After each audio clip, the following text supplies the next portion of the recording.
أعوذ بالله من اللعين الشيطان الرجيم بسم الله الرحمن الرحيم الحمد والثناء لله رب العالمين والصلاة والسلام على محمد وآله الطيبين الطاهرين اللهم صل على محمد وآل محمد واللعنة الدائمة على أعدائهم أجمعين من الآن إلى قيام يوم الدين رب اشرح لي صدري ويسر لي أمري واحلل عقدة من لساني يفقهوا قولي أما بعد قال الله تعالى في كتابه الكريم بسم الله الرحمن الرحيم ألف لام ميم أحسب الناس أن يتركوا أن يقولوا آمنا وهم لا يفتنون ولقد فتنا الذين من قبلهم فليعلمن الله الذين صدقوا وليعلمن الكاذبين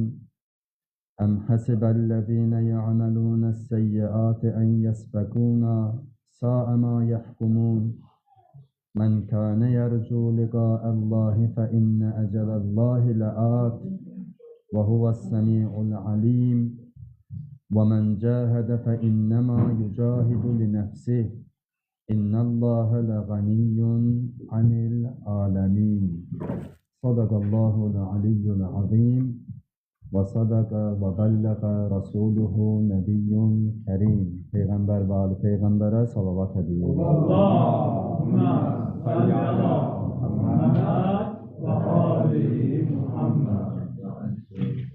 Bu günləri zamanəmizin sahibi, ağamız, mövlamız, imamımız, yer üzərində Allahın Teala'nın məsum hüccəti olan Əhl-i Beyt imamlarının ikincisi İmam Zaman Həzrəti Məhdi Əccəlallahu Teala Fərəcəhu Şərifin mübarək mövlud gecəsidir.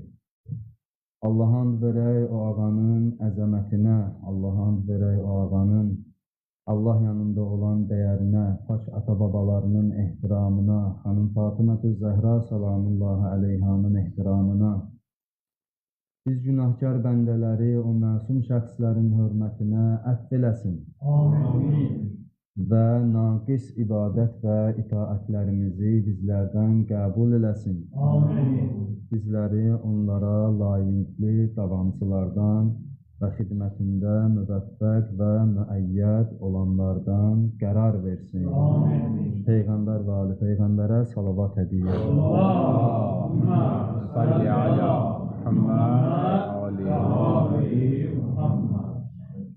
İnşallah İmam Zaman ağa barəsində qısa, icmali məlumatları təqdim edib, ondan sonra qeybət dönəmində önəmli olan məsələlərdən birinə işarə edib, sözü tamamlayarıq. Məsum imamımız Həzrəti İmam Zaman ağa ki, o ağanın əsl adı Peyğəmbərin adıdır. Hədis kitablarımızda da, rəvayətlərimizdə də o ağaya işarə eləyəndə adətən adına toxunulmaz, adıyla zikir olunmaz ki, bəzi rəvayətlərimizdə o həzrətin adının zikr olunmağının qadağası var. Şimdi bu o zamana aid idi, yoxsa bütün zamanlara aiddir, ayrı bir məsələdir. Hər bir halda ağanın adı, Peyğəmbərimizin adı ki, adətən ad olaraq qeyd eləyəndə də hərfləri ilə qeyd eləyərlər. Mim, ha, mim, dal. Yəni, Peyğəmbərin adının hərflərinin adıyla qeyd eləyərlər. Atası 11-ci imamımız Həzrəti İmam Həsən Əl-Əskəri əleyhissalamdır. Həzrətin məşhur künyələri, Peyğəmbərin künyəsi Əbul-Qasim və Əbu Salih o ağanın məşhur künyələridir. İmam əleyhissalam Şaban ayının 15-də Hicrətin 255-ci ilində, hicri tarixlə 255-ci il Şaban ayının 15-də dünyaya gəlir. Mübarək mövludu baş tutur. Bundan əvvəl məclislərimizdə imamlarımızın viladət tarixi ilə bahəm vəfat tarixlərini, şəhadət tarixlərini qeyd edirik. Çünki o ağa sağdır, şəhadətə yetməyib, vəfatı yoxdur. Zəmanəmizdə, hazırda diri olan, imaməti olan məsum höccətdir ki, bu ağanın vəfat tarixi, şəhadət tarixi qeyd olunmur. Dünyaya gəldiyi yer Samirra şəhəridir. Samirra, əvvəl məclislərdə qeyd eləmişik. Saəmən rə'a sözünün belə bir formaya düşmüş halıdır. Samirra şəklinə düşmüş halıdır. Samirranın əvvəlki adı Surrə mən rə'a, yəni görəni sevindirən. İmamlarımızın orada başına gətirilən müsibətlərdən sonra, şəhadətlərindən sonra, onlara orada olunan zülümlərdən sonra həmin o Surrə mən rə'a, yəni görəni sevindirən şəhər Saəmən rə'a, yəni görəni hüzünləndirən şəhər kimi bir növ desək məşhur olub və istifadəsi çox istifadə olunduqca Samirra şəklində artıq formalaşır. O həzrət Samirra şəhərində dünyaya gəlib, Əskəriyyeyn məntəqəsində dünyaya gəlib. Məşhur ləqəbləri Əl-Qaim, o ağanın bir çox rəvayətlərdə keçən ləqəblərindəndir. Məhdi, həmçinin bir çox hədis və rəvayətlərdə həm şiə, həm sünni mənbələrində ən çox İmam Zaman ağa bu ləqəblə zikr olunur. Bir cür ki, o həzrətin zuhuru və ya axirət zamanda bir xilaskarın gələrək dünyanı xilas etməsi, zülmdən azad edib, ədalətlə doldurması, bütün səmavi dinlərin mehvərində, mərkəzində, yəni əqidəsində olan şeylərdəndir. Bu tək 12 imam şiələrinə aid olan bir şey deyil. Sadəcə olaraq o son xilaskarın kimliyi dindən dinə, məzhəbdən məzhəbə dəyişə bilər. Amma ümumi etiqad olaraq bütün səmavi dinlərin ardıcılları axirət zamanda bir Məhdinin, bir hidayət edən kəsin dünyanı zülmdən, cövrdən, cəfadan zuhur edərək xilas edəcəyinə etiqad bəsləyirlər. Bu baxımdan Məhdi ləqəbi həm biz Əhl-i Beyt tərəfdarlarının yanında, həm də Əhl-i Sünnə müxaliflərin yanında məşhur olan ləqəblərdəndir. Bəqiyyətullah o həzrətin məşhur olan digər ləqəblərindəndir. Ziyarətnamələrdə çox keçir. Allahın yer üzərində qoruyub saxladığı bəqiyyətullahi xeyrun ləkum, Allahın yer üzərində qoruyub saxladığı sizin üçün daha xeyirlidir, əgər iman gətirmişsinizsə. Və sahib-ü zaman, bu ləqəb daha çox Əhl-i Beyt tərəfdarlarının, yəni Əhl-i Beyt məktəbinin hədis irsində zikr olunan ləqəblərdəndir. Təbii ki, bundan başqa da ləqəbləri var. Məsələn, Ziyarət-i Aliyasında xitab olunan, o həzrətə işarə olunan bir çox adlar var ki, onlar imamın ləqəbləri kimi məşhurdur. Amma daha çox məşhur olan həmin bu sadaladıqlarımızdır. İmam Zamandır, Sahib-ü Zamandır, Qaimdir, Məhdidir, Bəqiyyətullah və s. Atası qeyd elədik, 11-ci imamımız İmam Həsən Əskəri əleyhissalamdır. Anası da Nərgiz xatundur. Öz zamanəsinin seçilmiş pak xanımlarından biri olub ki, Allahın hikməti ilə Allah onu İmam Həsən Əskəri əleyhissalamın huzuruna qovuşdurur və məsum imamımız, 12-ci imamımız İmam Həsən Əskəri əleyhissalamla Nərgiz xatunun izdivacından dünyaya gəlir. Təbii ki, o ağanın dünyaya gəlişi müəyyən möcüzələrlə müşahidə olunur. Ki, istər İmam Zaman ağanın hələ ana bətnində olduğu dönəmdə görünən möcüzələr ki, onun ana bətnində olduğu dönəmdə anasının vücudunda müəyyən əlamətlər bir növ desək hiss olunmurdu. Bu Allahın öz hüccətini qorumaq üçün bir növ desək o ağanın vücudunda qərar verdiyi möcüzələrdən biridir. Eyni zamanda dünyaya gəlişi, dünyaya gəldiyi anda müəyyən möcüzələrin baş verməsi və s. və ilaxır bunlar hədis kitablarında təfsilatı ilə qeyd olunub, onlara geniş işarə etmirik. Həmçinin o ağanın həyatı ilə bağlı mühüm məlumatlardan biri iki qeyb dönəminin olmağıdır. O qeyblərdən, qeybə çəkilmələrdən birincisi qeybət-i suğra adlanır. Həqiqətdə bu insanlardan tam qeyb hesab olunmur. Çünki o zamanda imamın müəyyən şəxslərə görsənməsi və müəyyən şəxslərin vasitəsilə öz tərəfdarları ilə əlaqə saxlaması var idi. Amma ümum kütlədən, əksər insanlardan qeybdə olduğu üçün həmin dönəm qeybət-i suğra, kiçik qeybət dönəmi deyə tarixdə qeyd olunur. Bu tarix İmam Həsən Əskəri əleyhissalamın şəhadətindən, vəfatından başlayaraq, yəni bir müddət sonra, qısa bir müddət sonra başlayaraq, ta hicrətin 329-cu ilinə qədər təqribən 70 il civarında davam edir. Bu müddət ərzində imamımız 4 naib vasitəsi ilə insanlarla əlaqə saxlayıb, onlara görsənib, müəyyən seçkin olan insanlara görsənib, naib adı ilə, naib xüsusiyyəti ilə, yəni onun tərəfindən insanlara qapı hesab olunan, onun sözünü çatdıran bu sifətlərlə 4 nəfərlə əlaqəsi olur. Onlardan sonra isə 4-cü naibi vəfat etdikdə İmam əleyhissalam ona bəyan edir ki, artıq özündən sonra heç kimi yerdə təyin etmə, Allahın vəd etdiyi qeyb dönəmi başlayır.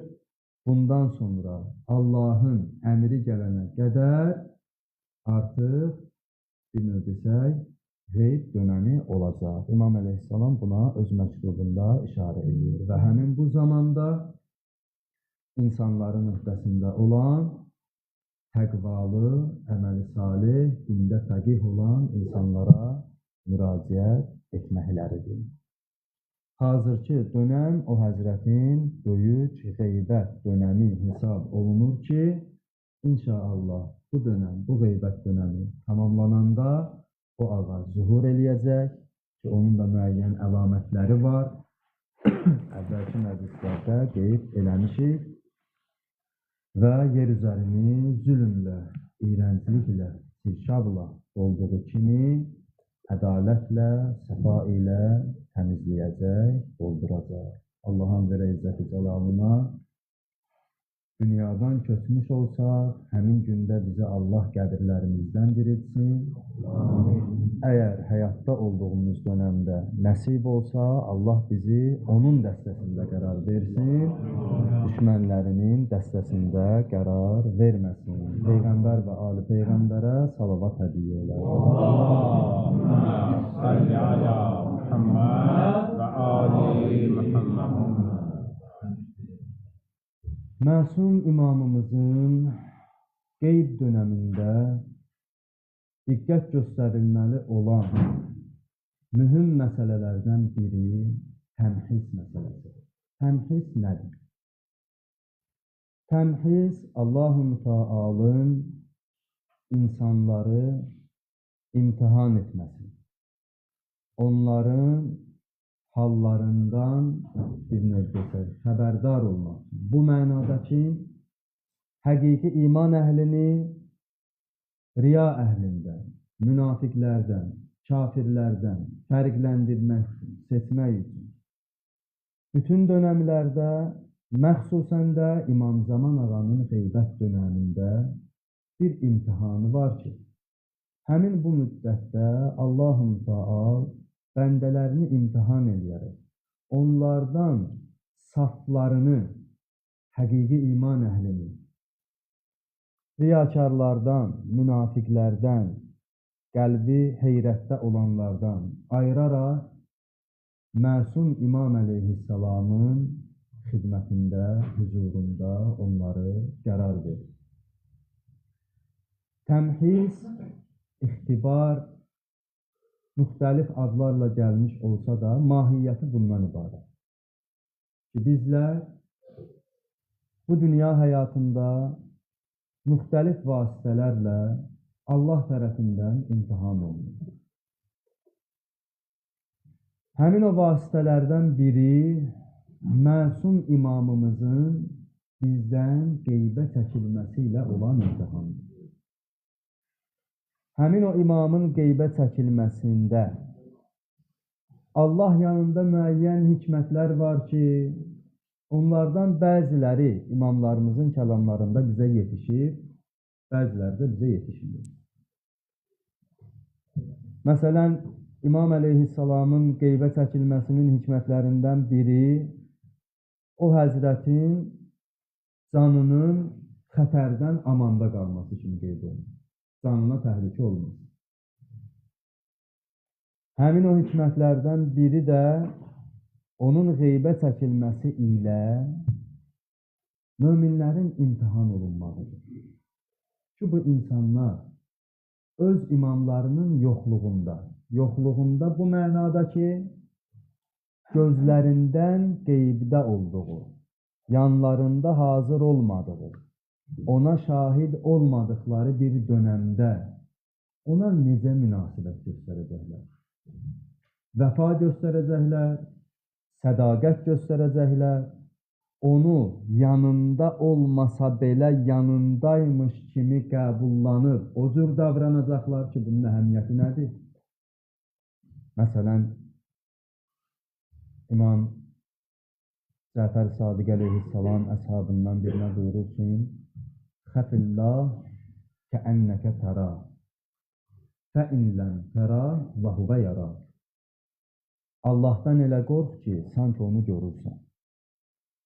Əgər sən onu görməsən də, ki, bu mümkün deyil, insanın Allahı görməli, o səni görür. Allahdan elə qorx ki, sən onu görürsən, yəni necə anlaşılır? Bu mənada ki, necə insan qorxduğu, çəkindiyi birinin yanında ona qarşı cürət eləməz. Məsələn, adam var, birindən qorxub çəkinir, yanında quzu kimi. Amma elə ki, xəlvətə düşdü, başlayacaq ona qarşı cürət tapmalar. Pisləməyə, qeybətini eləməyə, təhqir eləməyə və s. və ilaxır. Amma yanında olanda artıq o cürəti göstərə bilir. Və yaxud, məsələn, məktəb vaxtında uşaqlar, müəllim yanlarında deyil, çaxnaşma düşür sinifdə. Elə ki, müəllim otağa daxil olur, hamı qaçır oturur öz yerində. Qüdrət sahibi olan birinin huzurunda olanda insan istər-istəməz özünü yığış edir, çəki düzən verir. Həqiqi, bir növ desək, vəfa, həqiqi sədaqət, həqiqi ehtiram, həqiqi ədəb odur ki, sənin bu ədəbin, bu sədaqətin zaman və məkanın şərtlərinə görə dəyişmir. Ki, filankəs sənin yanındadır, hörmət edirsən, yanında deyil, ehtiramsızlıq edirsən. Və ya filankəs, müəllim sinifdə yoxdur, məsələn, gəzərlik edirsən. Müəllim sinifə daxil olanda tərbiyəli şagird kimi əyləşirsən.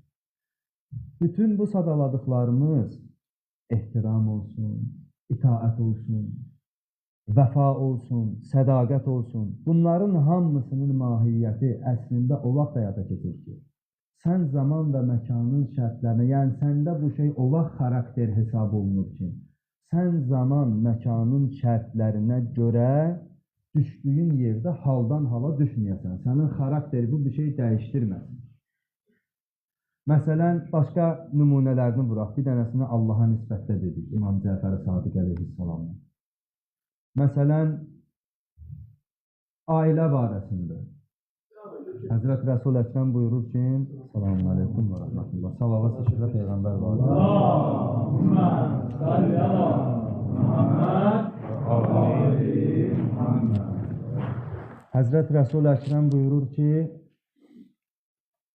həqiqi, vəfalı xanım, ən xeyirli xanım, onun zövcü, həyat yoldaşı onun yanında olmayanda, onun ismətini, malını qoruyan kəsdir. Bir dəfə insan yanındadır, əhli əyalı yanındadır. Riayət edir, həyaya, ismətə və s.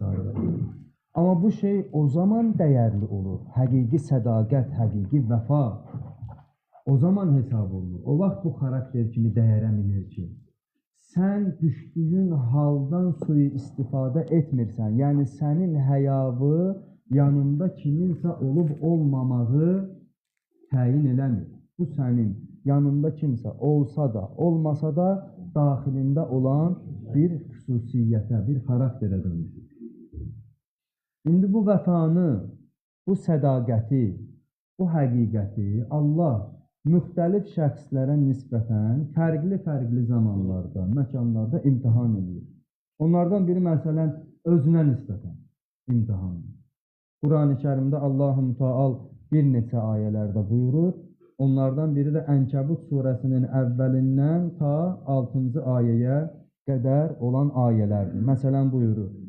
Əhəsibən-nasu ən yutraku ən yəqulu amennə və hum la yuftanun. Məgər insanlar belə hesab edirlər ki, onlar iman gətirdik deməklə daha biz onlardan əl çəkdik imtihan olunmayacaqlar. Yəni sən Allaha qurban olun deməklə, nə bilim, müəyyən məhəbbət iddiası eləməklə və s. və ilaxır kimi şeylərlə elə güman eləyirsən ki, Allah səni imtihan eləməyəcək, elə dildə nə dedin onu qəbul eləyəcək. Bu, insanın qəlbinə də bələd olan, o dildə dediyinin həqiqətinə də bələd olan, əməlinə də bələd olan Allah nə üçün insanı imtihan eləsin ki? Bir Allah ki buyurur, sizin qəlblərinizin dərinliklərində yatanı da bilən odur, aşkara çıxardığınızı da bilən odur. Bəzən Allahın Teala'nın imtihanı sırf insanın özünün özü üçün və ətrafdakılar üçün kəşfinə dayanır ki, Allah onsuz da bilirsən, necə olmusan, yaradılışın nəyin üzərindədir, hazırki halın nədir, gələcəyin də hara gedir. Amma səni özünə bəyan eləmək üçün, səni ətrafdakılara bəyan eləmək üçün, ətrafdakıların bir növ desək, münasibətini tənzimləmək üçün Allah bənzən bəndələrini imtihan edir. Necə ki, bu ayənin davamında deyəcək. وَلَقَدْ فَتَنَّ الَّذ۪ينَ مِنْ قَبْلِهِمْ Biz onlardan öncəkiləri də imtihan eləmişdik. Nə üçün? فَلِيَعْلَمَنَّ اللّٰهُ الَّذ۪ينَ صَدَقُوا وَلَيَعْلَمَنَّ الْكَاذِب۪ينَ Allah bu iddia eləyənlərdən, bu iman gətirənlərdən, iman gətirənlərlə, həqiqi iman gətirənlərlə yalancıların kim olduğunu bilmək üçün sizdən öncəkiləri də imtihan eləmişdir. Allah imtihan eləməsəydi bilməyəcəkdi. Allah onsuz da bəndəsinin hər halından xəbərdardır. Amma bəzən bu imtihan səni özünə tanıtdırmaq üçün, səni ətrafdakılara tanıtdırmaq üçün. Xeyirlisənsə xeyrindən istifadə eləmək üçün, zərərlisənsə şərrindən uzaq düşmək üçün səni ətrafdakılara tanıtmaq üçün Allah'ın Teala imtihan edir. Ardıca buyurur, ən həsibəl-ləzīnə ya'məlunə səyyiat ən yəsbiquna. Pis işlər görənlər belə güman edirlər ki, bizim onlardan xəbərimiz yoxdur. Sa'ana yəhkumun. Necə də pis hökm edirlər, necə də pis güman edirlər. Mən kânə yərcu liqa'əllah. Hər kimi Allahla görüşə ümid bəsləyir. Fəinnə əcələllahi ləat. Allahın təqdiri, Allahın qərarı tezliklə onlara yetişəcək. Və huvəs-səmi'ul əlim ki, o hər bir şeyə eşidən və biləndir, eşidiləcəklərə və bilinəcəklərə agah olan varlıqdır. Və mən cahidə və hər kim, bu qədər ki, sizi imtihan edəcəyik ki, imtihan nəticəsində yalancılarınızla həqiqi iman əhlinizi ayırt eləyək. Ondan sonra ki, buyurur, bu pis işlər görənlər elə bilirlər, onlardan xəbərdar deyilik, hər bir şeydən xəbər. Bütün bunları bəyan edəndən sonra Allahın Teala bir nöqtəyə işarə edir. وَمَنْ جَاهَدَ فَإِنَّمَا يُجَاهِدُ لِنَفْسِهِ. Hər kim çalışsa, hər kim əziyyət çəksə, Allah yolunda cəhd eləsə, özünə görə cəhd eləyir. İnnəllâhe ləğəniyyun anil aləmin. Həqiqətən Allah aləmlərdən ehtiyacsızdır. Gördüyün, görmədiyin, bildiyin, bilmədiyin nə qədər varlıqlar var, bütün bunların heç birinə Allah-u Müteala'nın ehtiyacı yoxdur. Bu imtihan, bu imtihandan xeyirli çıxmaq, bu mükafatlandırmaq, bu lütfün, ehsanın əta olunmağı yalnız sənin xeyri və Allah-u Müteala'nın səni kəmala, kərəmə yetişdirmək üçündür. Və illa Allahın ehtiyacı var ki, sən onun üçün neynəyəcəksən, neynəməyəcəksən. Başqa bir ayələrdə, məsələn, Allah-u Müteal təmhisə işarə eləyir. Məsələn, Quran-ı Kərimdə buyurur, Al-İmran surəsinin 141-ci ayəsində وَلِيُمَحِّسَ اللّٰهُ الَّذ۪ينَ آمَنُوا وَيَمْحَقَ الْكَافِرِينَ. Allah-u Müteal bundan öncə kafirlərin hallarından danışır, möminlərin hallarından danışır. Ta gəlirdir ki, Allah-u Müteal bunları ona görə edir ki, onları təmhis eləsin. Həqiqi iman əhlini, saf bəndələri kafirlərdən ayırsın. İman əhlini imanına görə mükafatlandırsın, kafirləri də bir növ desək, aşkara çıxarsın. Bu və bu qəbildən olan ayələr ki, ixtibar, təmhiz və s. barəsində olan ayələr Quran-ı Kərimdə kifayət qədərdir. Hamısının da işarə elədiyi mətləb bir şeydir. Sizlər bu dünyada imtihan olunursunuz. İmtihan olunduğunuz dünyada Allah sizi müxtəlif vasitələrlə imtihan eləyir. Həmin o vasitələrdən biri məsum imamımızı sizlərdən uzaq salmaqla, gözünüzdən qeybdə saxlamaqla etdiyi imtihandır. Ona qarşı necə davranacaqsınız? Bəzi insanların zehnində İmam Zaman Əcəlallahu Teala Fərəcəhu Şərif sanki dünyasını dəyişmiş bir şəxsdir. Bir növ desək, məsum biri imama münasibətləri dünyasını dəyişmiş bir şəxsə olan münasibət kimidir. Allah-u Müteal o Həzrətin mübarək vücudunu insanların arasından ayırmaqla bəndələrini imtihan edir ki, bu bəndələr heç xatırlayacaqlar ki, onların üzərində bir Allahın hüccəti var. Onun itaətində, əmr və qadağalarında bir məsuliyyət hiss eləyəcəklər. Onun üçün bir xidmət etmək məcburiyyəti özlərində hiss eləyəcəklər. Ona qarşı münasibəti necə olacaq? Müxtəlif vasitələrlə Allah-u Müteal İslamdan öncəki ümmətləri də bu şeylə imtihan eləyir. İslam ümmətini də zəmanələrinin imamını onlardan ayırmaqla imtihan edir. Məsələn, Quran-ı Kərimdə Allah bir peyğəmbərin barəsində buna işarə edir. Həzrət Musa'nın barəsində. Həzrət Musa 40 gün öz qövmündən ayrı düşdü, qayıtdı ki, artıq bütə ibadət edir. O qövm ki, Həzrət Musa onları hidayət eləmək üçün nə əziyyətlər çəkmişdi. Fironun əlindən xilas eləmişdi, dənizi yarmışdı, nə bilim, əsası əjdahaya dönüşmüşdü və s. və ilaxır. 40 gün Allah-u Müteal'la münacat üçün Həzrət Musa öz qövmündən aralı düşür, 40 gündən sonra qövmünün içərisinə qaydanda artıq həmin o yerində qoyduğu hüccəti zəif düşürür, hətta Həzrət Harunun dili ilə desək, az qalmışdılar, məni öldürsün deyəcək həddə zəif salmışdılar. Həmin o Allahın hüccətini zəif salaraq bir kənara atır, yeni bir hüc düzəldir. Allah düzəldib ona ibadət edir. 40 günlük imtihandan çıxa bilməyən bir toplumun misalını ki, Allah Quranda məsələlər vurur ki, ağıl sahibləri üçün hikmət var bu məsələlərdə. Həmin o 40 günlük imtihanı Allah-u Müteal zəmanəmizin imamının barəsində nə vaxt olacağı bilinməyəcək bir vaxta qədər bizlər üçün bərabərdir. Burada müəyyən əmrləri var, onun qeybdə olduğu dönəmdə filan əməlləri yerinə yetirin.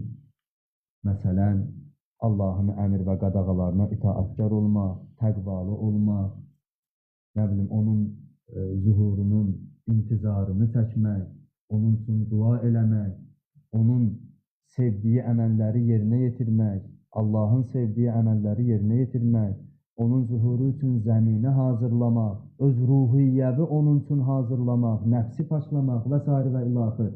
Məsum imandan uzaq düşən insan hansı təhlükələrlə qarşı-qarşıya qalır?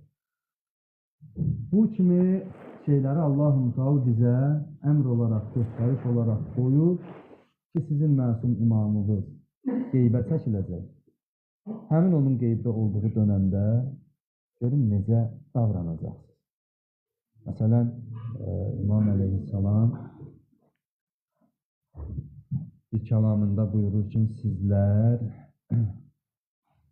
İnnəkum tuğarbəlun, sümmə tuğarbəlun, sümmə tuğarbəlun və ləm yəbqa minkum illəl əndər fələ əndər. Qərbələ bir şeyi ələkdən keçirməyə bilmir. Qırbal ələk. Həzrət buyurur ki, sizlər ələnəcəksiniz, ələnəcəksiniz, ələnəcəksiniz. Ravi deyir, İmam bunu 3 dəfə təkrar edir.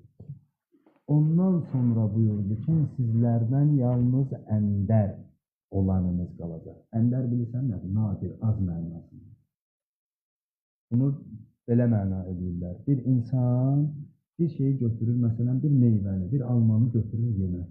Baxır, bunun bir tərəfi xarab olur, orasını kəsir. Bir tərəfində qurd var, orasını kəsir. Ta bütün o xarab yerlərini ayırandan sonra ki, balaca bir hissəsi qalır, ona faydalı olan. Əndər həmin o mənadadır. Sizlər deyir, ələnəcəksiniz. Nadir bu mənadadır. Bəzi şeylərin, məsələn, deyir, ondan nadir qalır. Yəni azdır, çox azdır. Sizlər ələnəcəksiniz, ələnəcəksiniz, ələnəcəksiniz. Yalnız az bir hissəniz, nadir olanlarınız həmin o ələkdə qalacaq. Həmin bu Qeybət-i Kubra dönəmində Allah-u Teala bizləri ələkdən keçirir. Müəyyən təhlükələri, müəyyən bəlaları, müəyyən imtihanları qarşımıza çıxarmaqla bizləri imtihan edir. Həqiqətən bu insan Allah-u Teala məhəbbət bəsləyir, yoxsa yox? Həqiqətən bu insan imamına itaətkardır, yoxsa yox? Məsələn, Quran-ı Kərimdə Allah-u Teala Ali İmran surəsində buyurur ki, Qul in kuntum tuhibbunallah fəttəbi'un. De, əgər həqiqətən Allahı sevirsinizsə, onda mən Peyğəmbərə tabi olun. Və yəğfir ləkum zunublakum. Əgər həqiqətən sevirsinizsə, mən Peyğəmbərə tabi olun, bu zaman Allah da sizi sevər və Allah sizin günahlarınızı bağışlayar. Allah məhəbbətin doğruluğunu imtihan eləmək üçün bir mehbər qoyur. Nədir o? Peyğəmbərə itaət. Hardan bilsin ki, və ya bizlər hardan bilək ki, ətrafda ilahi məhəbbət iddiası eləyən kəslərin hamısı doğrusudur. Bunun müəyyən bir işarələri, nişanələri olmalıdır da aşkara çıxarmaq. Allah buyurur ki, əgər Allahı sevirsinizsə, onda bu Peyğəmbərə tabi olun. Həmin o Peyğəmbərdən sonra onun höccətləri Allah-u Teala'nın Peyğəmbərini əvəzləyən kəslərdir. Onlar bir dəfə aşkarda olur, bir dəfə də gizlində olur. Həmin o gizlindəkinin dönəmində Allaha olan məhəbbətin təsdiqi, sədaqətin, vəfanın təsdiqi, onun məsum imamın barəsində, o məsum imamın ata-babalarının və özünün göstərişlərinə əməl eləməkdir ki, bununla insan həqiqətən sədaqətini, Allaha olan məhəbbətinin doğruluğunu təsdiq edə bilər. Allahın müəyyən əmr və qadağalarına riayət eləməklə, salavat seçkilə Peyğəmbər və Ali Peyğəmbər. Allahümme salli ala Muhammed və Ali Muhammed. Həmin bu qeyb dönəminin imtihanının müəyyən təhlükələri var ki, məsum imamlarımız həmin o təhlükələrə öz kəlamlarında işarə ediblər. Mən onlardan inşallah bəzilərinə işarə edib sözü tamamlayacağım. ki, bu imamın qeybdə olmağı insanlar üçün nə kimi təhlükələrə səbəb olur? Məsələn, onlardan biri insanın dinindən xaric olmalıdır. Məsum imamın qeybdə olması, insanın öz imamına yetişməməsi, onun dinindən xaric olma təhlükəsi ilə üz-üzə olmağı deməkdir. Həzrət İmam Muhammed Baqir əleyhissalam buyurur ki, لَتُمَحِّسَنَّ يَا شِيعَةَ آلِ مُحَمَّدٍ Allahümme salli ala Muhammed ve ali Muhammed. Ey Peyğəmbər əhl-i beytinin şiələri, sizlər imtihan olunacaqsınız, ələkdən keçiriləcəksiniz. Özü də necə imtihan olunacaqsınız? Təmhisəl kuhli fil eyn, sürmənin gözdə olduğu kimi. Necə yəni sürmənin gözdə olduğu kimi? Həzrət buyurur ki, وَإِنَّ صَاحِبَ الْاَيْنِ يَدْرِي مَتَى يَقَعَ الْكُحْلُ فِي اَيْنِ. O sürmə çəkən adam sürmənin nə vaxt çəkdiyini bilir. Amma onun nə vaxt gedəcəyini bilmir. Bir gün sonra aradan gedəcək, 2 gün sonra aradan gedəcək. Buyurur ki, sizlər imtihan olunacaqsınız, ələkdən keçiriləcəksiniz. Özdə bu imtihanınız sürmənin gözdə olduğu kimi olacaq. Necə o sürməni gözə çəkən nə vaxt çəkdiyini bilir, amma o sürmənin nə vaxt gözdən gedəcəyini bilmir. Və la ya'ləm mətə yəxrucu minha və kəzalikə eləcə də yəsbəhur rəculu alə şəriəti min əmrina. Kişi, bir kəs səhəri bizim əmrimizdən olan şəriət üzərində açar, səhər yuxudan oyanır, Peyğəmbər və Əhl-i Beytinin davamçısıdır, əmr və qadağalarına itaətkardır. Səhəri bizim əmrimizdən olan şəriət üzərində açar və yəmsi və qəd xərəcə minha. Axşamı isə həmin o əmrdən, şəriətdən çıxmış halda axşamdır. Belə imtihan olunacaqdır. Yəni, gündüzdən axşama qədər iman qoruyub saxlamaq mümkün olmayacaq. Bir gün səhərdən axşama qədər imanı qoruyub saxlamaq çətin olacaq. Buyurur ki, İmam Baqir əleyhissalam, sizlər belə imtihan olunacaqsınız. Və yəmsi alə şəriətin min əmrina və yəsbəh və qəd xərəcə minha. Gecəni bizim əmrimizdən olan şəriət üzərində yatacaq, səhəri kafir olaraq səhərləyəcək. Bu müddət belə insanın dininin sağlam qalmağı çətin olacaq, dinini qorumağı çətin olacaq. Belə bir çətin dönəmdə sizlər imtihan olunacaqsınız. İmam əleyhissalamın qeyd dönəminin təhlükələrindən biri insanın dindən çıxmağıdır. Asan deyil, məsum hüccətin qeyddə olduğu bir dönəmdə insan qəlbini, əxlaqını, ruhunu, əməllərini, əqidəsini həqiqi dinə, sağlam dinə sabit şəkildə qoruyub saxlasın. Nə qədər tarixdə insanlar olub ki, onlar əvvəldə ya həlhələdən, ya vəlvələdən dinə gəliblər, ondan sonra bir səbəblərdən dolayı dindən xaric olublar. Bu baxımdan zaman etibarilə, məkan etibarilə, şərait etibarilə məsum imamın qeyb dönəmi digər vaxtlardan daha çətindir. Təhlükə baxımından daha təhlükəlidir ki, Həzrət buyurur ki, həqiqi yetim o yetimdir ki, öz imamından ayrı düşür. İmamından ayrı düşərək yetim olan kəs, öz ata-anasından ayrı düşərək yetim olan kəsdən daha ağırdır. Niyə? Neyniyəcəyini bilmirsən. Nəyə əqidə bəsləməlisən? Əqidəvi bir məsələ barəsində araşdırma aparırsan, nə qədər rəy qabağılıdır. Nə bilim, şəriət əhkamı barəsində bir araşdırma aparırsan, nə qədər rəy qabaq. İnsan heyrətdə qalır ki, bunların hansı doğrudur, hansına etiqad bəsləməliyəm, hansına əməl eləməliyim.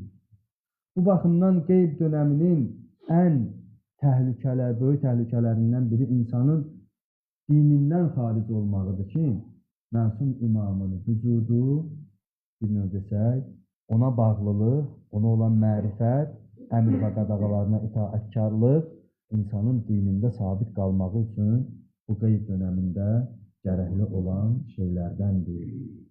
Digər bir təhlükə imamımızın qeybdə olduğu dönəmdə, bu ağır imtihanlarla imtihan olunduğumuz dönəmdə, digər bir təhlükə insanların Allahın rəhmətindən və o məsum imamın zuhurundan naümid olmağıdır.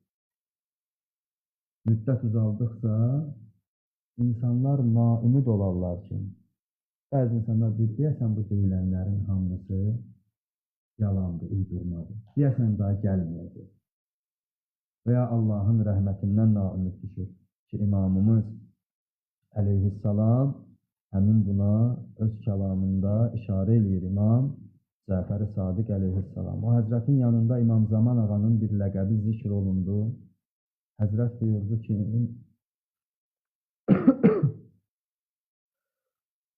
Ənna yəkunu zalik və ləm yüstədərül fələk həttə yuqal ma o hələk fi eyyi vadin sələk. Bir o, ta o zaman yetişməyənə qədər ki, insanlar deyəcəklər ki, harda qaldı bu? Deyəsən öldü, deyəsən həlak oldu, deyəsən daha gəlməyəcək. Həmin bu sözlərə, bu fikirlərə, bu şübhələrə düşməyənə qədər onun zuhuru gerçəkləşməyəcək. Yəni, bəzi insanlar, hətta iman gətirmiş belə olsa, həmin o şübhələrin, reyblərin yayıldığı bir dönəmdə ki, imanlarını qoruyub saxlaya bilməyəcəklər. Bu kimin şübhələrə düşəcəklər? İmam əleyhissalam buyurur ki, o vaxt gəlməyənə qədər, naümid, bəzi insanlar naümid olmayana qədər o Həzrətin zuhuru baş tutmaz. Həzrət buyurur ki, və bizim şiələrimizin arasında ixtilaflar yaranmayana qədər o Həzrətin zuhuru baş tutmaz. İmam əleyhissalamın qeybdə olmağının bu imtihan olunan kəslər üçün təhlükələrindən biri insanların arasında ixtilafların çoxalmağıdır. Həzrət buyurur ki, İmam Hüseyn əleyhissalamın bu sözlərini dediyini eşitdim. Ravi deyir, İmam Hüseyn əleyhissalam belə buyurdu. Sizin gözlədiyiniz əmr, iş, bəzilərinizin bəzilərindən bəraət etmədiyi zamana qədər baş tutmaz. Bəzilərimizdən üz döndərəcəksiniz, bir-birinizi lənətləyəcəksiniz, bir-birinizlə çəkişəcəksiniz. Həmin o zaman yetişmədən sizin intizarını çəkdiyiniz şey baş tutmayacaq. Bu Həzrətin qeybdə olduğu dönəmdə Əhl-i Beyt tərəfdarlarının üzləşə biləcəyi təhlükələrdən biridir. Başqa biri, məsələn, insanların qəlbinin qəsavət bağlamağı, imamımızın əsərimizdə olmamağı, ondan ayrı düşməyimiz, qəlblərimizin qəsavət bağlamağına səbəb ola bilər ki, o Həzrətin mübarək vücudu insanların həm də qəlbini bir növ desək aram eləmək üçündür. Əmir əl-Müminin əleyhissalam buyurur ki, bizdən olan qaimimizin qeybət dönəmi olacaq ki, həmin o dönəm uzun sürəcək. Mən sanki şiələrimi nəsildən nəsilə onun qeybət dönəmində necə nemətlendirildiyini görürəm, necə imtihan olunduqlarını görürəm. Həzrət buyurur ki, فَمَنْ ثَبَتَ مِنْهُمْ عَلَى دِينِ Hər kim onlardan bu imtihan anında, bu nəsillərin dalğa-dalğa imtihan olunduğu bir dönəmdə, hər kim onlardan dini üzərində sabit qalsa, ləm yuqas qəlbuhu, onun qəlbi qəsavət bağlamaz. Həmin o imamın qeybəti dönəmində dini üzərində sabit qalan kəslərin qəlbi qəsavət bağlamaz. Onun qeyb dönəmi uzun çəksə belə, bu müddət ona həqiqətən iman gətirir. Onun intizarını çəkin. Onun əmr və qadağalarına itaətkar olan kəslərini qəlbinə təsir qoymaz. Həzrət buyurur ki, fəhuvə mə'i fi dərəcəti yevməl qiyamə. O kəs ki, dini üzərində sabit qalar o qeybdə olduğu vaxtda. O kəs ki, onun qeybdə olduğu dönəmdə imanını qoruyub saxlayar, həmin o kəs qiyamət günü mənimlə bir dərəcədə olacaq. İmam əleyhissalamın zuhurunun insanlar üçün bərəkəti, neməti həmin bu təhlükələrdən amanda qalmaq üçün bir nemətdir. Bir dənə rəvayət oxuyum, inşallah yavaş-yavaş sözü tamamlayayım. Həmin o xəbərlərin birində İmam Cəfər Sadiq əleyhissalam yaşadığımız zamanı nə qədər acınacaqlı olduğuna işarə edir. Müfəzzəl ibn Ömər İmam Cəfər Sadiq əleyhissalamın seçkin əshabından biridir. Bir gün imamın yanında olanda İmam əleyhissalam buyurdu ki, Əmə vəllah ləyəğibənnə imamukum sininən min dəhrikum. And olsun Allaha ki, sizin zamanınızda imamınız illərlə qeybə çəkiləcək. وَلَتُمَحَّسَنَّ حَتَّى يُقَالْ. Sizlər ələkdən keçiriləcəksiniz. İmtihan olunacaqsınız. Ta o vaxta qədər ki, matə, qutilə, hələkə, bi-əyyi badin sələ. Ta o vaxta qədər ki, deyəcəksiniz ki, deyəsən o öldü, deyəsən artıq həlak oldu, deyəsən gəlməyəcək, görəsən hansı vadi və s. və ilahə. Bu sözləri deyənə qədər sizlər imtihan olunacaqsınız. Ardıca buyurur ki, وَلَتَدْمَعَنَّ عَلَيْهِ عُيُونَ الْمُؤْمِنِينَ. Möminlərin gözləri onun üçün göz yaşı axıdacaq. وَلَتُكْفَعُنَّ كَمَا تُكْفَعُ السُّفُنُ فِي أَنْبَاجِ الْبَحْرِ. Gəmilər dəryada lərzəyə gəldiyi kimi, o dənizdə fırtına qopanda gəmini necə o dalğadan bu dalğaya çırpar, aparar. Həzrət buyurur ki, dəryalardakı o gəmilər lərzəyə gəldiyi kimi suda, o fırtınanın ağuşunda, sizlər də o cür heyrətdə olacaqsınız. Qədəmləriniz lərzədə olacaq.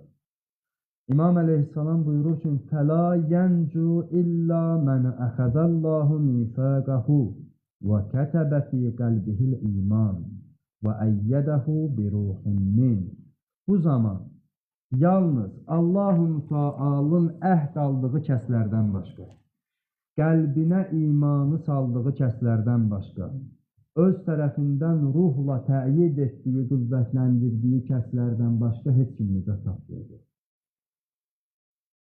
Əmir əl-Müminin bir sözü var, deyir, əgər dünyanı məni sevməyənə versən, məni məhəbbət bəsləməz. Məni məhəbbət bəsləyənə də boynunu vursan, yenə məndən məhəbbətdən yüz döndərməz.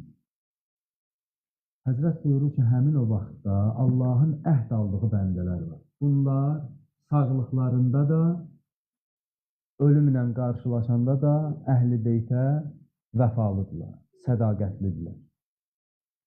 Məsələn, rəvayəti dəfələrlə demişik, bir dənə də xatırladaq, ediləməz. Haris-i Həmdani Əmir əl-Müminin əleyhissalamın huzurunda bir gün qalxdı, dedi ki, ya Əmir əl-Müminin, Allahı şahid tuturam ki, səni aşkarda necə sevirəmsə, gizlində də elə sevirəm. Gizlində necə sevirəmsə, aşkarda da elə sevirəm. Həqiqətən qəlbimdə sənin məhəbbətin var. Əmir əl-Müminin əleyhissalam da minbərdədir, bir qədər qiyam deyir, ondan sonra deyir ki, düz deyirsən, həqiqətən sənin də məhəbbətin mənim qəlbimdə olur. Həmin o məclisdə olan xəvariclərdən biri bunu eşitdi, getdi öz dostlarının yanına, başladılar ələ salmağa, məsxərə eləməyə. Xəvaric də əhl-i beyt düşməni idi, Əli əleyhissalamın düşmənlərindən idi. Dedi, məclisdə bir nəfər qalxdı, Əliyə filan sözləri dedi, Əli də dedi ki, düz deyirsən, sənin də məhəbbətin mənim qəlbimdə olur. Oradaşlardan biri dedi ki, məni ki tanıyırsınız, bilirsiniz ki mən. sabah gedim Əlinin yanına, o sözləri deyim, elə mənə də onu deyəcək. Onun elə adətidir ki, onu tərifləsə, o da onu tərifləsin. Səhər gəlirlər məscidə, Həzrət Əmir Əl-Möminin minbərdə olanda, həmin bu xəvaric qalxır ayağa, deyir, ya Əmir Əl-Möminin, Allahı şahid tuturam ki, səni aşkarda necə sevirəmsə, gizlində də elə sevirəm. Gizlində necə sevirəmsə, aşkarda da elə sevirəm. Həqiqətən sənin məhəbbətin mənim qəlbimdə var. Əmir Əl-Möminin əleyhissalam bir qədər dayandıqdan sonra deyir, yalan deyirsən. Nə sən məni sevirsən, nə də mən səni sevirəm. Tezliklə sənin bədənini İraqın çöllərində atların ayağının altında qaldığını görürəm. Həmin o kəsdə Nəhrəvan döyüşündə, xəvariclərin içərisində İraqda qətlə yetirilir, Əmir Əl-Möminin əleyhissalamın dediyi həyata gedir. Bəzi insanlar var ki, onları Allah-u Teala sabit eləyib, əhd bağlayıb, onlar Əhl-i Beyt əleyhissalamın yanında bəlli olan kəslərdir. Bəzi insanlar da var ki, onların qəlbləri heyrətdədir, get-gəldədir. Bir gün buradadır, bir gün o birisi qapıdadır. Bir gün bu qapıdadır, o birisi gün başqa bir qapıdadır. Həmin bu insanların barəsində Həzrət buyurur ki, o vaxt o qəlblərin lərzəyə gəldiyi, heyrətdə, şəkdə, şübhə olduğu vaxtda ancaq Allahın misaq aldığı, əhd aldığı bəndələrini zət tapacaq. Allahın imanı qəlbinə daxil etdiyi kəslərini zət tapacaq və öz tərəfindən ruhla, iman ruhu ilə dəstəklədiyi kəslər nicat tapacaq. وَلَتُرْفَعَنَّ إِسْنَةَ عَشَرَ رَايَةً müştəbihətən la yudra eyyum min ey. Vaveylası buradadır. Həmin vaxtda buyurur ki, 12 dənə biri-birinə bənzər bayraq qaldırılacaq. Bilinməyəcək ki, kim kimdəndir. Gündə biri çıxır Mehdi adı. Beyət tələb eləyir. Kim beyət eləməli kafirdir. Allahın hüccətindən uzaq düşür və s. və ilaxır. İmam əleyhissalam hələ müfəzzələ. Müfəzzələ deyir ki, 12 dənə bayraq qaldırılacaq ki, insanlar heyrətdə qalacaq ki, bunun hansı haqdır, hansına tabi olur? Deyir ki, İmam bu sözü deyəndən sonra Müfəzzəl ibn Ömər ağladı. Həqiqi təhlükəni hiss edən adam elə belə davranır. Biz oturub deyirik, gülürük, aramlıq vaxtında yerimiz istəyir, təhlükədən amanda danışdıqlarımızı da hekayə kimi, senari kimi danışırıq. Amma o insanlar üçün təhlükənin fərqindədirlər. O insanlar üçün bilmir ki, həmin o dönəm 3 gün sonra olacaq, 5 gün sonra olacaq, 1 il sonra, 5 il sonra.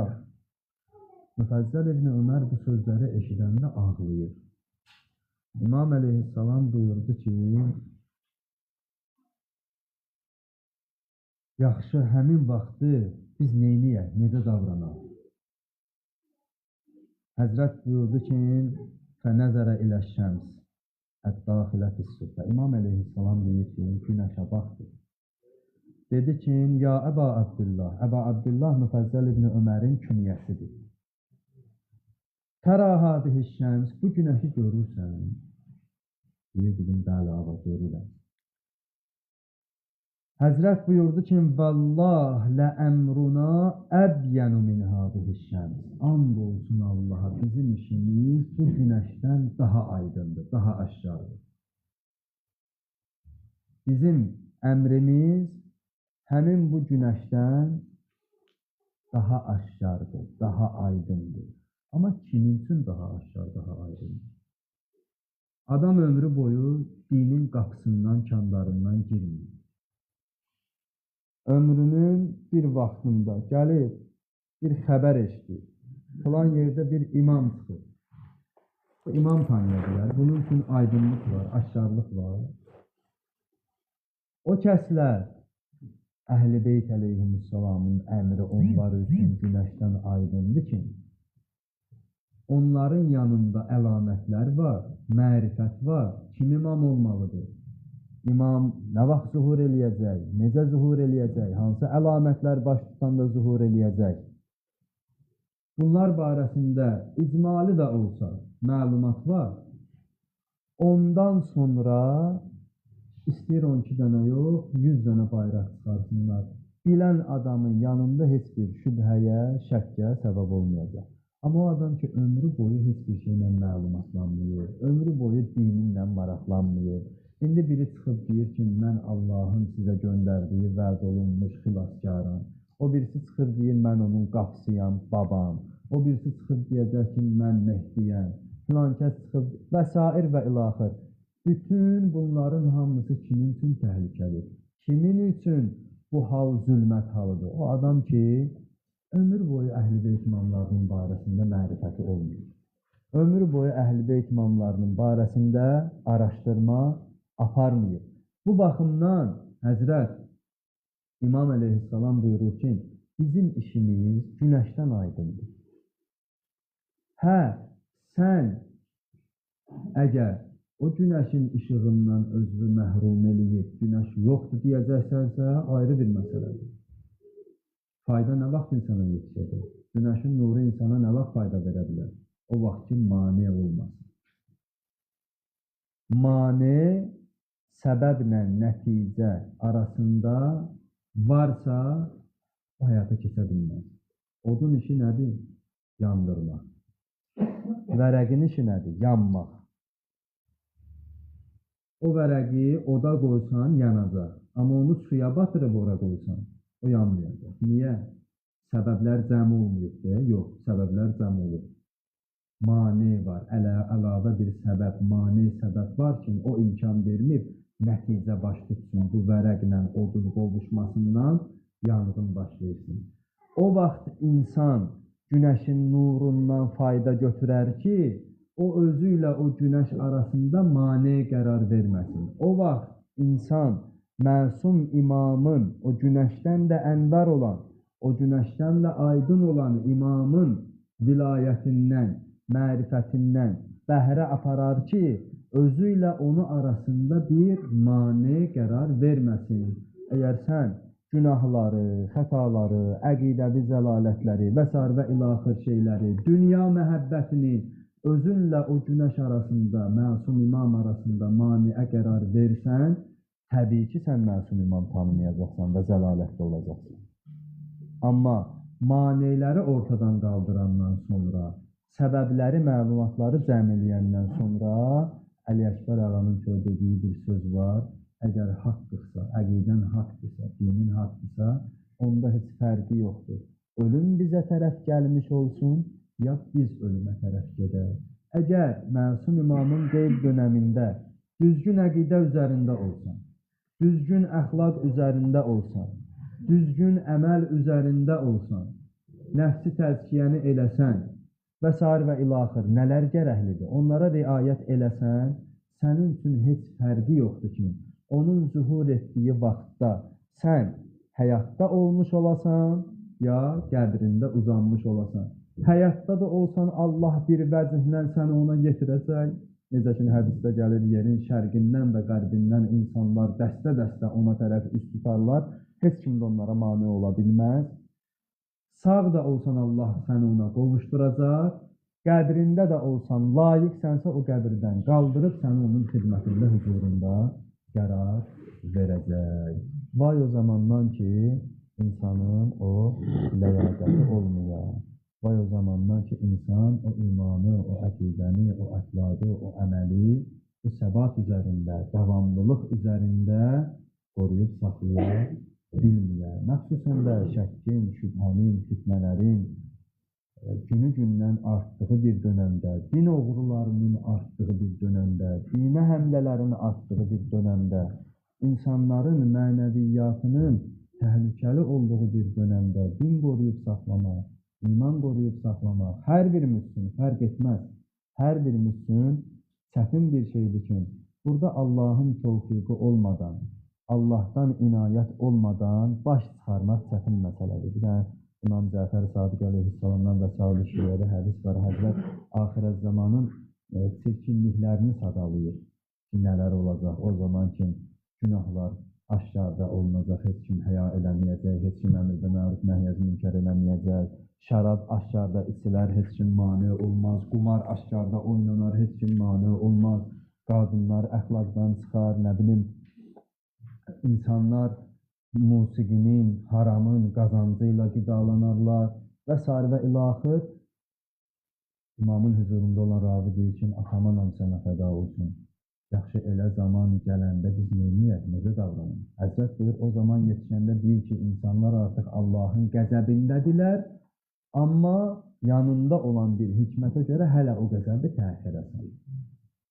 Həmin o zaman yetişdikdə Allaha dua edir.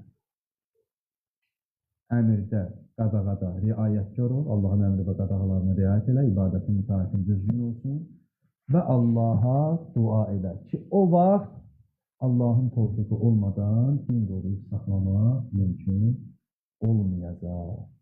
Allaha and verək izzətinə, cəlalına, əzəmətinə, cəbarutuna, ağamız, mövlamız, İmam Zaman ağanın ehtiramına. Biz günahkar bəndələri əfv eləsin. Amin. Naqis olan ibadət və itaətlərimizi bizlərdən qəbul eləsin. Allah'ın bir izzət-i cəlalına, o Həzrətin xidmətində nə səhlənkarlığımız, nə qüsurlarımız, onun qəlbini sindiran əməllərimiz olubsa, bizlərə əfv-i güzəşt eləsin.